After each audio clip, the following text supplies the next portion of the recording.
Hello everybody, I'm Rebellious Essence and we are Beyond the Booth with Ms.Dre on the roster. Hey, yeah. Welcome. Thank you, Jay. I love you, girl. I'm so happy to be here with you. Oh my goodness. I'm gonna take you guys on a journey of how I got started as Rebellious Essence. So let's go way back. I swear I came out of the womb knowing I was gonna be a rock star. Like I would walk around my house singing all of the time, just like consistently every day, waking up, just making up my own songs, just making up my own melodies. And I would always like strike poses and like in the mirror, I was just like so sassy since a little girl. And then I entered into the school system, and the school system stripped me away of my confidence, of my worth, and I feel like I was always searching for it, always searching to be accepted, to be seen, to be loved, to be heard in the school system, in my peer groups. And I grew up as a theater kid, so I was always wanting the main roles. I was always auditioning to get these bigger roles and never got them, so it was very depleting, I was like, oh, I'm not good enough. Like I never felt good enough in high school and kind of like shit on my dreams a little bit, being around kids that I felt were more talented than me. So that dream of being a rock star really faded. And when I got out of school, I, just was partying and doing drugs all the time and just didn't really have a sense of purpose. And in 2020, and at this point I already had done a lot of psychedelics, but in 2020 I started a deeper meditation journey with myself. I started meditating, started doing yoga for the first time, and in meditation I had an awakening where I realized that I am here to do music. And so like a lot of artists, like hip-hop artists, I'm a rapper, they become interested in that career choice pretty young or like in their teenage years usually, but that didn't strike me till 2020. So I would have been about 21 at the time, 22, and I realized I'm here to make music. And I was talking to my spirit and I was like, what kind of music? And my spirit was like, rap. And I was like, I've never written a rap song in my life up to this point. Like there was no no rhyme schemes in my songs, no like knowing of how to even create rhyme or rap. And so I was like, okay, prove it. And I sat down and I wrote my first rap song. And as I was writing this rap song, I felt myself on stage with thousands and thousands of people and bringing such divine, lyricism to the world, like teaching people about their divinity, teaching people about how they're more than a body, they're a soul, and how to reconnect with themselves, especially as a woman who's been through the ringer, through hell, through sexual trauma, abuse, addiction, just like completely numbing myself in this world and coming back into my body and finding this sense of liberation in myself, releasing shame and all of these things. Like that is what I saw. That's what the vision I had for myself as a rapper. So, and I always knew I was a rebel. So I didn't go by Rebel till the last 4 years. I used to go by Reb or Riri, and I kept hearing that I'm rebellious. I was like, my artist is gonna be rebellious. Like my archetype as a rapper is rebellious. And I was like, but I'm like a lover. Like I'm a lover girl. I have a big heart. Like I'm a girl's girl, like big girl's girl. My name needs to be something that means rebellious love. And I was like, but it has to have a ring to it. And I would just keep saying these words like rebellious heart, rebellious love. And I was like, it's rebellious essence. And the second I said the word essence and it flew out of me and I was like, felt all these vibrations through my whole body. And I'm like, that's it. Like I am the essence of rebellion, but I'm not rebelling in a way that's in a negative light. I'm rebelling against the negativity. I'm showing people how to come back into their heart space. So I guess that's part of the journey to Rebellious Essence. And following 2020, I kept writing music and I ended up meeting a boy. We'll call him a boy, he's not a man. And I went through this dark night of the soul experience for 2 years where I didn't write one song. You're in the wrong situation if you can't creatively express yourself. What was I thinking? I didn't write any music for 2 years? That's crazy. Well, anyway, I got out of that relationship and I'll dive into that a little bit more probably when we talk about my album, but I started doing live performances in 2022. So April 23rd, 2022, I had my first live show and people loved it. People loved the message that I brought. I brought messages of unity, I brought messages of love and coming together in co-creation with each other.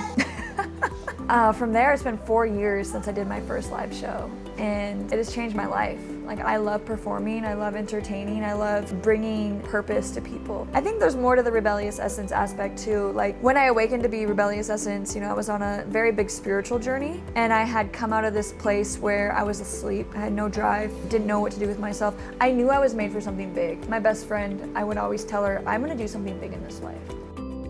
Yo, Rebellious Essence is like a mix of like pure savage feminine rage and aggression and a bubbly like princess.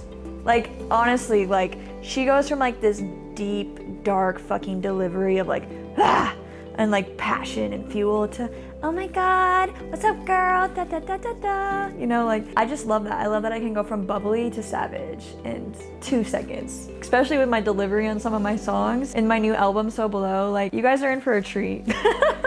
I'm working on a new album. I actually have 2 albums. One of them is called Ascension, which I've been working on Ascension for 4 years. And it's like the as above reality of life, like the as above, so below concept of like the earthly self to the divine self to the higher self, the spiritual self to God. And I wrote this album in this upper realm of consciousness and all about starseed, chakras, healing, and all these beautiful etheric angelic things. Now I'm working on my album called So Below. So Below came to me in the last year and I was like, wow, like I have never allowed myself to alchemize my shadow in music, like in a really deep way. I've never really shared with people what I've been through. And so that birthed the idea of So Below, because I had a lot of anger, I had a lot of rage, I had a lot of people rejecting me, people judging me. I felt really embarrassed. I was afraid of everything. I was afraid of being embarrassed and being humiliated. That was probably my biggest fear for a really long time. And this album allowed me to birth something that has freed me from restraint. So Below is the descent into my shadows and allows my ego to blow off steam. Because we have that etheric side, we have that spiritual side, but every single human has the shadow side. You gotta do your shadow work. And this album is my way of doing that and allowing me to cut these karmic cords of this shadow version of myself so I can grow into a new version, cutting ancestral cords and all of that good, delicious spiritual work. So the first track that I wrote that led to So Below was called Daddy Savage, because I was getting a lot of shit for being a gay woman in a marriage, for marrying the man of my dreams. I absolutely love Aaron with all of my heart, but I love women. And not that I'm like out here just like seeking out women. I don't lust after women, but I know within me that like I am here to have a divine connection with a woman. And when I started to share that truth with people, Aaron knew that about me when we first met. I was like, I really like women. Like, I really feel like I'm gonna have a woman in my life if you're, you know, if that's okay. And, you know, we fell in love and from the fucking moment we laid eyes on each other, but like that was always in the back of our minds. But we knew, like, coming into this, we're like, okay, I don't want to focus on that though. I want to build a foundation with you. Me and Aaron were celibate for a really long time into our relationship, which is why we're so fucking perfect for each other, because we built our foundation off of actual emotional stability and we're able to curate something beautiful without sex. And so anyway, 3 years into our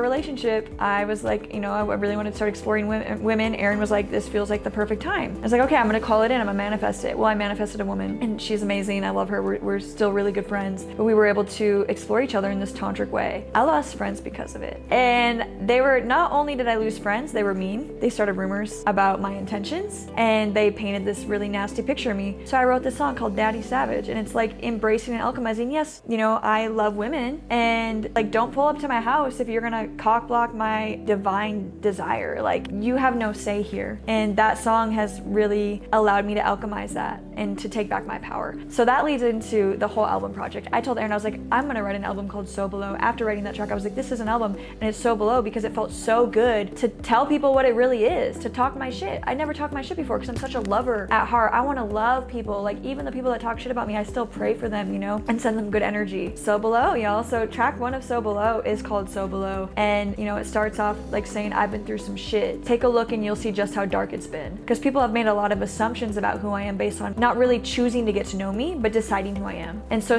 Below lays out the entire plane of my fucking trauma. I was living in trap houses, y'all. I was dating cocaine dealers with fucking guns, like, y'all, like, no joke. And it goes in and I say, the chorus goes, as above, so below. Trap queen, angel playing in the snow. Dark nights, overdose. Sorry for the bad bitch undertone.